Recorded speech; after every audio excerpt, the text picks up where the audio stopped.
próxima parte, então, que nós vamos ver agora desse estudo, a parte 5, é justamente sobre o mistério de Cristo, irmãos. E pela imagem vocês já vão entender qual que é o mistério de Cristo.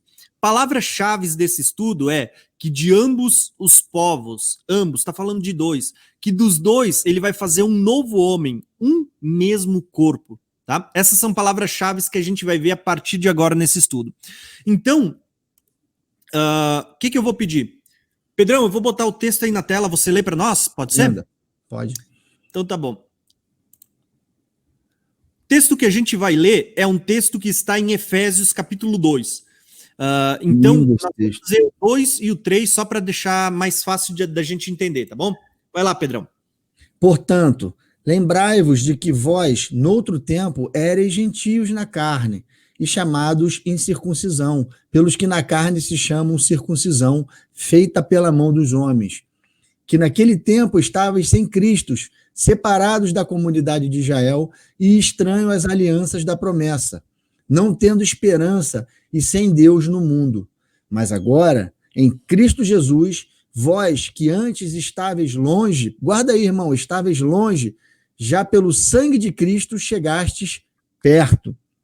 Porque ele é a nossa paz, o qual de ambos os povos fez um, e derrubando a parede de separação que estava no meio, na sua carne desfez a inimizade, isto é, a lei dos mandamentos, que consistia em ordenanças para criar em si mesmo dos dois um novo homem, fazendo a paz e pela cruz reconciliar ambos com Deus em um corpo, matando com ela as inimizades.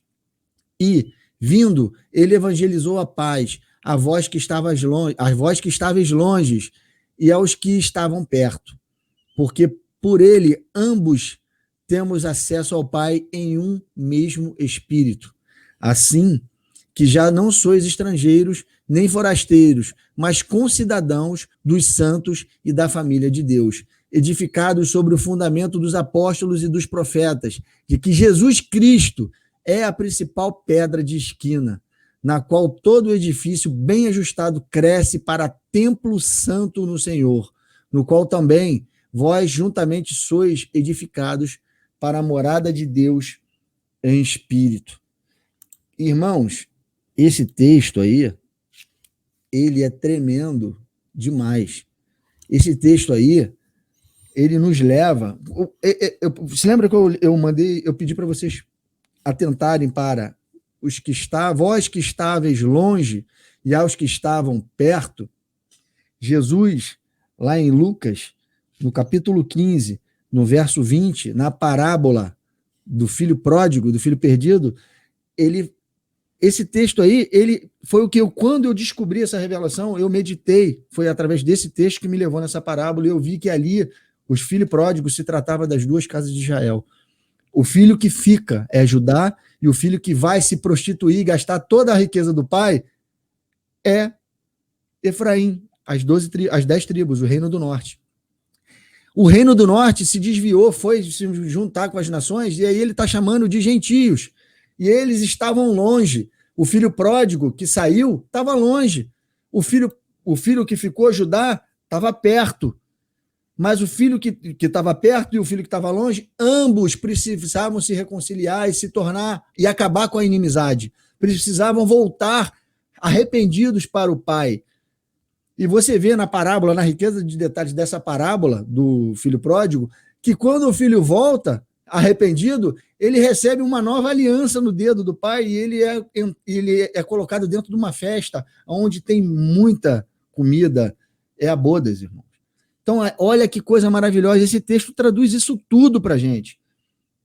E aí, ó, no verso 20 diz assim, de Lucas 15, e levantando-se foi para seu pai, o filho estava voltando, o filho pródigo, vinha ele ainda longe, quando seu pai o avistou e o compadecido dele, correndo, o abraçou e o beijou.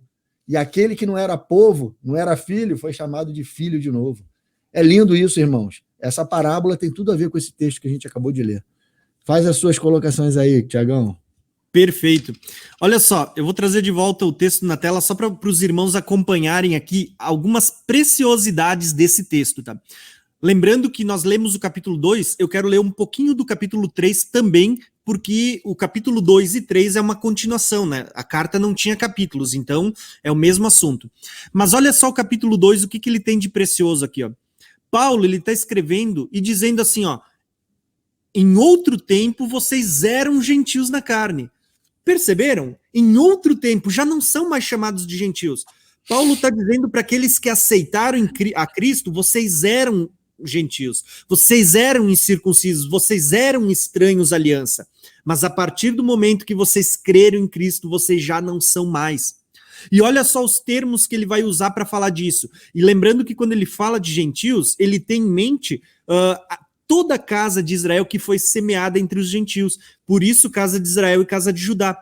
Mas ele vai dizer que os gentios que estão tipificados naquela casa de Efraim, casa de Israel, ele está dizendo assim, ó, que pelo sangue de Cristo nós chegamos perto de ambos quem? Casa de Israel, casa de Judá, judeu e gentil. Ele diz, ambos os povos ele vai fazer um só, derrubando essa separação.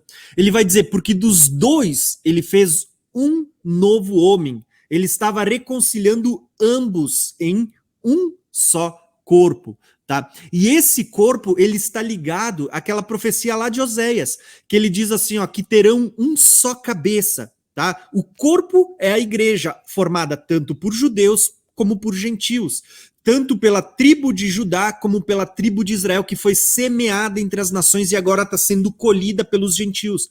Ele está dizendo que dos dois, ele vai fazer um só corpo, cujo Cristo vai ser o cabeça. Oséias diz, vocês terão um só cabeça.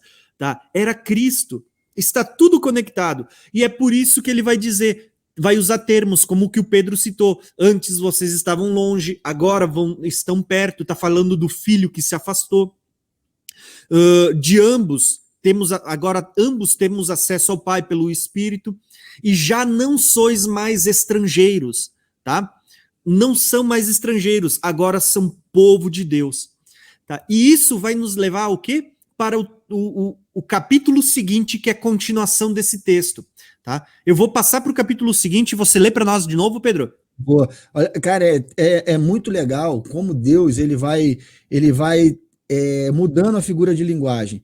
Ele estava falando de homens, estrangeiros, de nacionalidade, agora ele vai começar a falar de edificação, de construção, de templo, para falar de judeus e gentios novamente. Um muro que separava não separa mais. Agora, o muro que dividia judeus e gentios, ele quebrou através do sacrifício dele, e agora ele uniu. E aí, quando a gente vê lá mais na frente, a gente vai falar sobre esse texto, quando ele fala sobre a muralha da cidade, da Nova Jerusalém, que é a habitação do Espírito de Deus, a gente tem que entender que existe uma cidade literal e existe uma habitação espiritual no Espírito, que somos nós, o Deus habitando em nós. Aqueles que obedecerem os seus mandamentos, eu e o meu filho viemos e habitaremos nele. Isso está acontecendo nos dias de hoje, mas existe uma habitação onde Deus vai trazê-la para a terra e unir céu e terra, e ele vem junto com ela, e a gente vê isso lá em Apocalipse.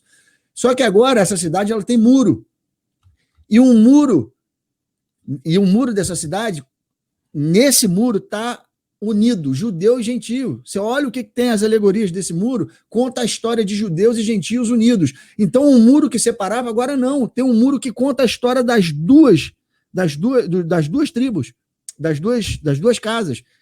Judeus e gentios no mesmo muro. Um muro que separava agora traz no muro um muro de união, com a história dos dois povos unidos ali.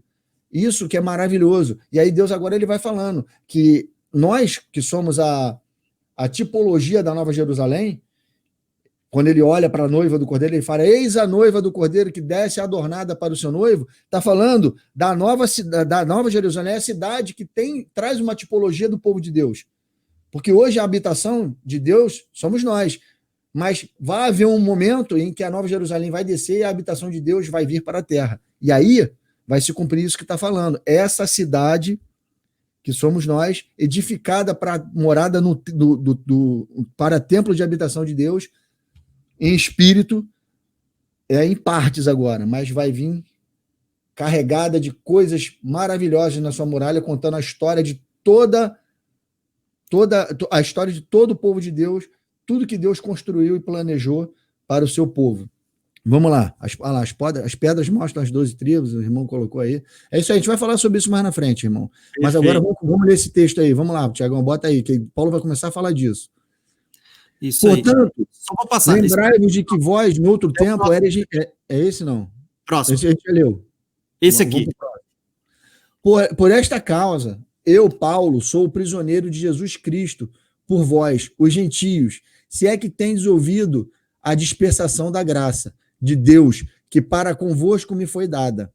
Como me foi este ministério, manifestado pela revelação, como antes um pouco vos escrevi.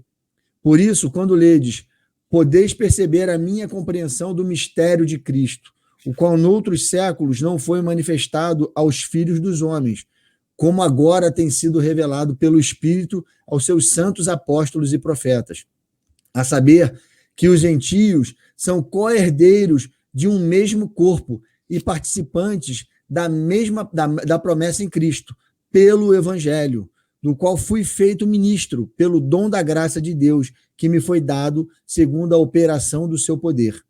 A mim, o mínimo de todos os santos, me foi dada esta graça de anunciar entre os gentios, por meio do Evangelho, as riquezas incompreensíveis de Cristo e demonstrar a todos qual seja a comunhão do mistério, de que, desde os séculos, esteve oculta em Deus, que tudo criou por meio de Jesus Cristo, para que agora, pela Igreja, a multiforme sabedoria de Deus seja conhecida dos principados e potestades nos céus, segundo o eterno propósito que fez em Cristo Jesus, nosso Senhor, no qual temos ousadia e acesso com confiança pela nossa fé nele. Vai lá, Tiagão. Esse é o mistério. Então, olha só, por que eu quis ler o capítulo 3, tá? Porque o capítulo 2 ele já deixou tudo claro, ele já matou a charada. Mas por que eu quis ler o capítulo 3 só para os irmãos entenderem, tá? Porque Paulo, ele vai dizer assim, ó, que ele está escrevendo justamente para os gentios para falar deste mistério. Ele chama de mistério. O que ele está chamando de mistério? Ele diz aqui, ó, aquilo que antes um pouco escrevi, aquilo que ele escreveu no capítulo anterior. Ele está chamando isso de um mistério de Cristo. Tá? A saber, né, que os gentios são co-herdeiros em um mesmo corpo e participantes da promessa em Cristo.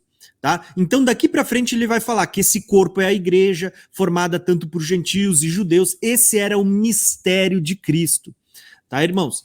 Então, por que eu quis ler esse texto? Para vocês entenderem. Paulo, ele está glorificando a Deus, ele está dizendo, olha, Deus hoje tem revelado para nós, os profetas, os apóstolos, ele tem revelado para nós o mistério que antes estava oculto. Tudo aquilo que a gente veio falando até agora, muitas pessoas podiam ler e dizer, poxa, o que Deus está fazendo na história? Por que Deus está dividindo? Por que Deus está dizendo, ó, fui eu que fiz isso? Tá? Por que Deus está semeando entre as nações, está dizendo, ó, eles não vão ser mais meu povo, mas depois ele diz, mas vai chegar um momento que vocês vão voltar a ser chamados de meu povo? O que Deus está fazendo? Né? Mas Paulo, ele está revelando, ele está dizendo, olha, aquele mistério, né, antes incompreendido por muitos, ele está dizendo, Deus está dando a graça para a gente anunciar hoje esse mistério e fazer conhecido entre vocês o mistério de Cristo. Mistério esse no qual os gentios estão sendo trazidos de volta e estão sendo inseridos no corpo por meio da fé. Que de ambos os povos, o povo judeu, da onde veio o Messias, e o povo gentil, onde havia sido semeado a casa de Efraim, a casa de Israel, de ambos os povos, tanto judeus como gentios, os dois estão sendo trazidos de volta e unidos os dois em um único corpo, que é Cristo. E tudo isso por meio da fé. Tá? Por meio da fé. Esse é o mistério de Cristo, irmãos. Tá? Esse é o mistério do Senhor. E, irmãos, não tem como a gente fugir disso. Aqui eu quero destacar algo que eu acho interessante. Tá? Quando a gente fala de gentios sendo trazido, que nós somos tipificados, né? Somos chamados de a casa de Efraim, a casa de Israel, que foi semeada entre as nações. Irmãos, eu quero que vocês entendam que a gente não está falando de descendência sanguínea, né? A gente não está falando poxa, a gente ser do sangue. Não é Nem essa da tribo de Efraim. A gente não é da tribo de Efraim. Isso. Efraim é um reino, irmãos. É um reino. Não é uma tribo mais. É isso aí, irmãos. A gente não está falando de descendência sanguínea, eu não quero que você saia daqui entendendo errado. Pelo contrário, a gente está falando de um reino. Deus semeou. Sabe quando você semeia uma semente de trigo e aquela semente vai gerar um pé que vai gerar centenas de sementes? Tá? É isso que Deus fez. Deus pegou uma tribo, um reino, o reino de Efraim, o reino de Israel, e semeou entre as nações. Tá? E dessa semente vai vir das nações agora o povo gentil, vai ser colhido de volta para o celeiro de Deus. Tá? Essa é a grande colheita de Deus que vai aparecer no Apocalipse, que vai aparecer do Pentecostes em diante, a grande colheita, a grande safra do Senhor. Tá? Mas não é uma descendência sanguínea, fala de uma promessa pela fé, tá? Não é sangue, é fé, irmãos. Tá? Fé e obediência, irmão, não esquece. É isso aí, tá? Então é bom a gente destacar isso para que não haja uma compreensão errada e até para que as pessoas que às vezes não concordem não usem o nosso estudo para ficar disseminando heresias, né? Então isso é interessante, tá? Então olha só como é que nós vamos acompanhar esse desdobrar quando a gente vai vendo as profecias, irmãos, nessa linha do tempo. Tá? Aqui, ó, destaquei aqui em cima, não sei se os irmãos vão conseguir ver bem, eu vou botar na tela cheia, nesse mapa mental, o mistério de Cristo. De ambos os povos ele fez dos dois, um novo homem, um mesmo corpo, a igreja. Tá? Então, agora em Cristo, por meio da cruz, as duas varas elas estão sendo unidas e vão se tornar um só corpo em Cristo pela fé, pelo mistério do evangelho, tá? A igreja agora formada por judeus e por gentios. Essa é a ideia. Porém, eu quero partir agora para o próximo slide, a nossa próxima etapa desse estudo, porque na próxima